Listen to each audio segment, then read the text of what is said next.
At Lollapalooza, Eddie Vedder took some shots at George Bush. AT&T's webcast accidentally censored this moment.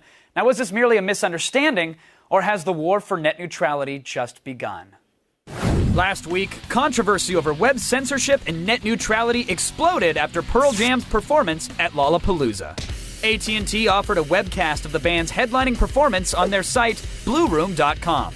And when Pearl Jam's performance included anti-Bush lyrics,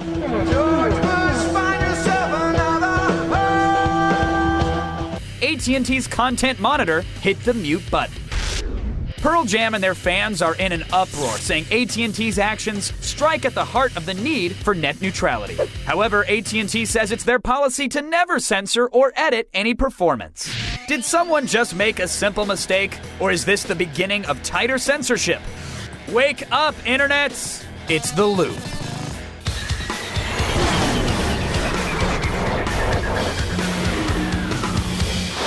All right, my guest tonight from New York, Executive Director of Free Press, which runs SaveTheInternet.com, Josh Silver is here. And from our nation's capital, co-chairman of Hands Off the Internet, Chris Wolf. Welcome to The Loop, everybody. Josh, I'd like to start with you, sir. Let's talk about what happened with AT&T and Pearl Jam at Lollapalooza. What do you think actually went down?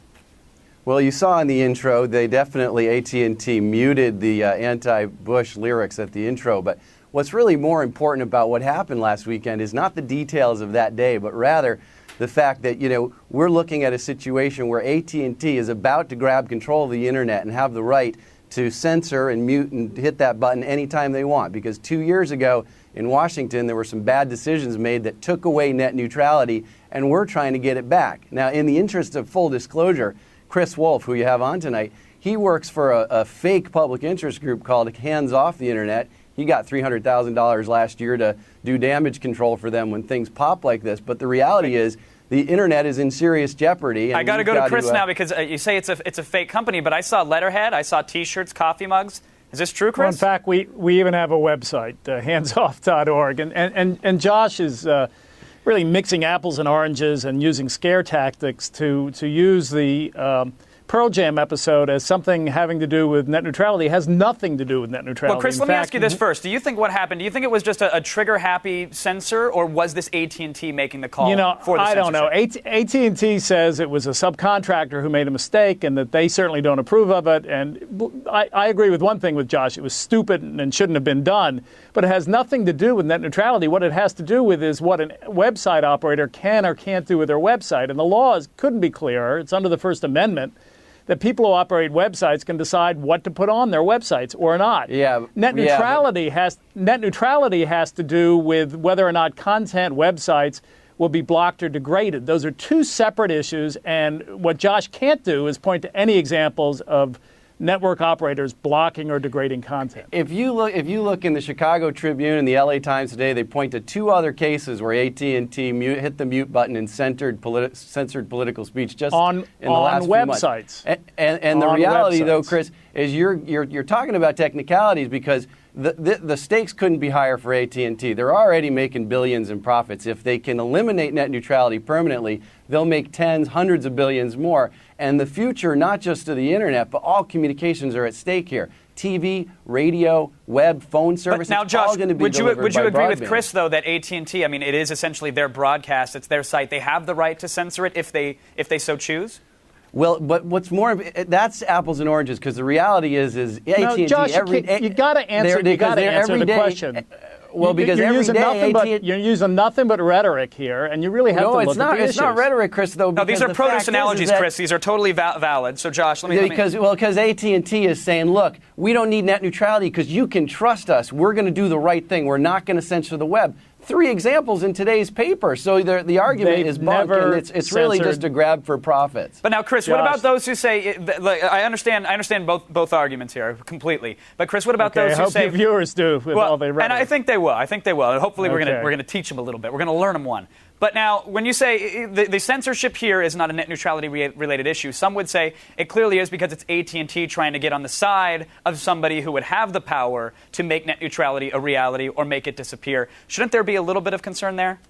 No, there really shouldn't be. What the concern should be is how we're going to build out the internet to carry all the video that's on YouTube and all the other video-rich and data-rich sources. And the way you're going to do that is by allowing the network operators to have the market flexibility to give you a blazingly fast internet and then to have perhaps other services. And what net my neutrality YouTube runs will do, just fine, though. That I don't understand. Hold the phone, guys. Blazingly fast. We've slipped from 5th to 16th in the world in broadband penetration just in the last 5 years. And that's when AT&T is getting their way. I mean, this is really smoke and mirrors. And the fact is... Well, Josh, help me out here. Hold on a second. Help me out here, because how do these issues get back to the button being pressed on Eddie Vedder? Because that seems right. That's what I want to know. Because Eddie seems very adamant that this is an issue with net neutrality, and I'm still not quite sure where the two are coming together. It's really simple, folks. Ever since the beginning of the internet, it's been a dumb network. No controller of the network, like Time Warner or Comcast or AT&T, can control, censor, slow down any content that comes across. The idea that we're even debating whether or not they should have the right to do that, as Chris would like them to have the right, just shows how much money is pumped into Washington, how corrupt the political process has become, and it's just a joke. I mean, nobody can be keeping their hands on the internet, which is the irony of the name of Chris's group. Because the fact is that we want them off the internet so that it's a neutral, dumb network, and it's the way it's always been. And that's what my organization and 1.5 million petition signers that signed the Save the Internet.com let's get to Chris now. He does deserve a chance to reply. Chris, go ahead. I agree that Josh wants to keep the internet dumb, but as more and more data comes across the internet, particularly video and new applications, it's time for the internet to be smart. Intelligence in the network is not a bad thing. And there are laws to take care of the abuses that haven't happened. This website episode has nothing to do with what Josh is talking about. And those laws are on the books. And my point is, and a lot of people agree with me, a lot of people who care a lot about internet freedom, that we need flexibility and not the government deciding how the internet should operate. All right. But Chris, you know as well as I, this is the tip of the iceberg. By allowing AT&T to push the mute button on a public website, it's just the beginning of a Pandora's box. We got to move on to the final word here, though, gentlemen. So actually, I'll start with you, Chris, if I could. What did big business overall learn from AT&T's mistake? If they seem to admit that they did kind of perform a mistake, what did they learn, if anything? Well, I think what you learn is that people like Josh will use it as an example when, in fact, it's not an example of anything. Even the strongest net neutrality law would not take away the right of a website operator to decide what to put on or not to put on their website. This is a red herring. And what we need to do, and we unfortunately couldn't really do it in a coordinated fashion here, is talk about the real issues on how we can get faster internet access, cheaper to consumers, and so that we're higher ranked in the world, as you suggested. All right, Josh, what happened here, my friend? What happened with this button press, and what did AT&T learn?